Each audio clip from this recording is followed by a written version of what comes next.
4 mondes forment un équilibre qui semble parfait. Mais derrière cet ordre, une règle existe et elle reste invisible. Tellus nourrit, Discultia enseigne, Opera Vita juge, et Arx Asylum attend dans le silence. Les regards restent fixés sur cette vision, et une question commence à prendre forme. Et si cet équilibre pouvait se briser? Lorsque la projection d'Arx Asylum s'effaça, la voûte resta sombre quelques instants. Puis, une nouvelle lueur s'alluma, cuivrée, plus lointaine, avançant avec lenteur.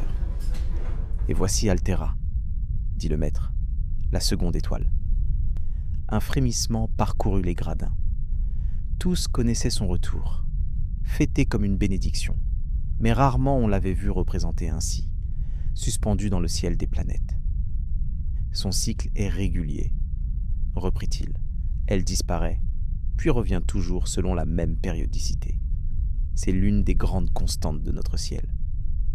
La projection montra alors une configuration particulière. Prométhée, Arx Asylum et Altera alignés sur un même axe. Aussitôt, l'orbite d'Arx Asylum vibra légèrement, et les trajectoires des 3 autres planètes se déformèrent d'un souffle à peine perceptible. Mais certaines configurations sont délicates. Lorsque Prométhée, Arx Asylum et Altera s'alignent, la masse colossale d'Arx Asylum reçoit l'attraction combinée des 2 étoiles. Ce déséquilibre infime se répercute sur l'ensemble du balai planétaire. Il croisa les mains dans son dos, se tourna vers ses élèves. Les tablettes de verre poli s'illuminèrent devant chaque siège. Imaginez qu'un tel alignement survienne. Les forces d'attraction se modifient et l'équilibre vacille. Quelle solution proposeriez-vous pour préserver l'ordre du système?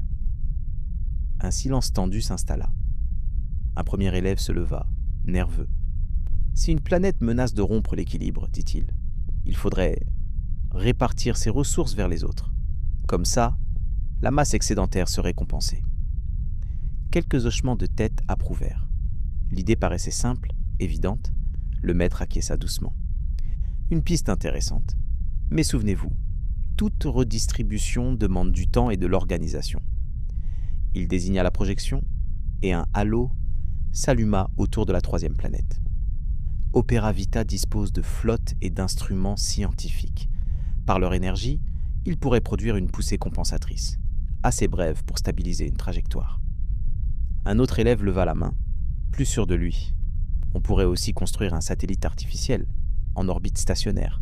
Sa masse, bien placée, contrebalancerait les effets de l'alignement. La salle s'anima. L'idée semblait audacieuse, presque séduisante.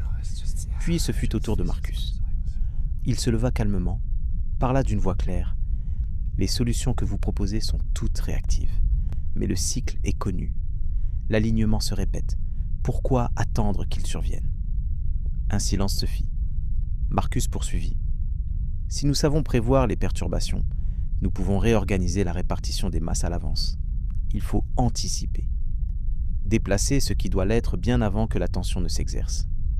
Et si l'alignement devait s'avérer plus fort, il serait même possible de réduire la densité d'une planète en forçant l'évaporation d'une partie de ses mers.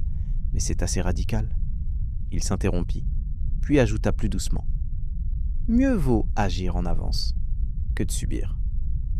Un murmure admiratif parcourut la salle. Le maître lui-même inclina la tête, visiblement impressionné. Lucian, jusque-là silencieux, se redressa enfin. Son visage était fermé, sa voix plus tranchante que celle de son ami.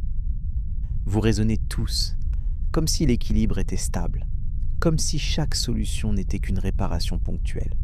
Mais, et si ce n'était pas le cas? Des regards intrigués se tournèrent vers lui. Lucian poursuivit, froidement. L'énoncé même du problème nous oriente mal. Il suppose qu'il existe un ordre immuable, perturbé seulement à l'occasion.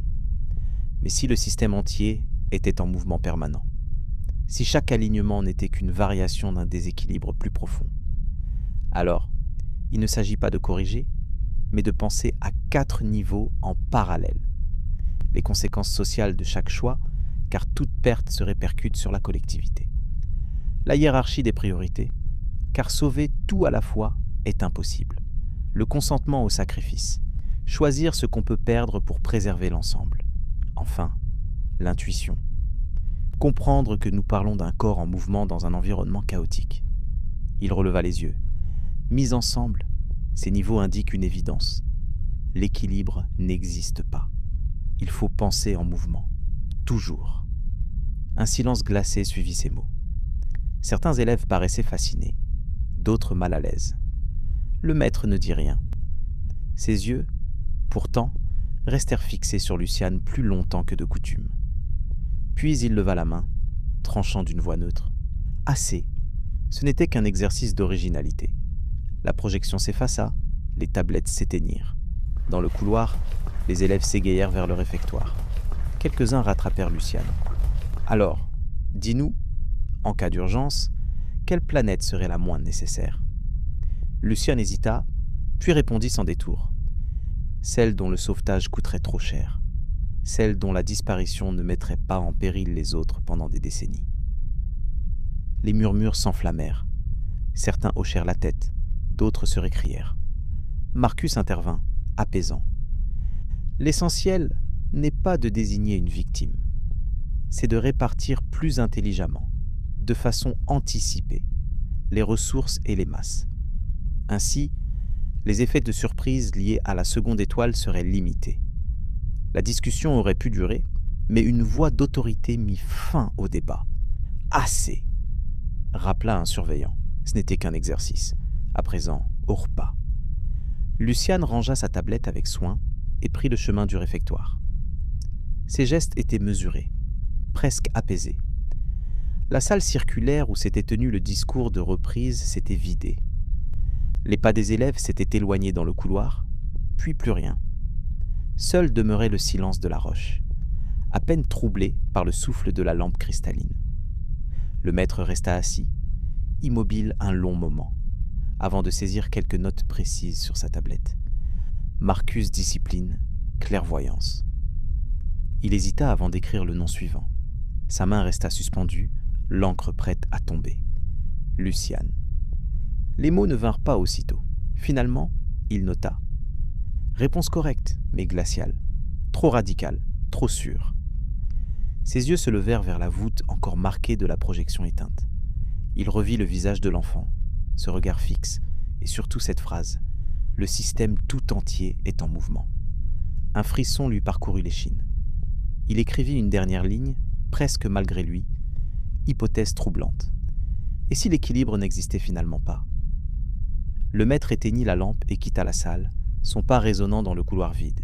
Mais l'idée, elle, resta suspendue comme une ombre, toujours en mouvement.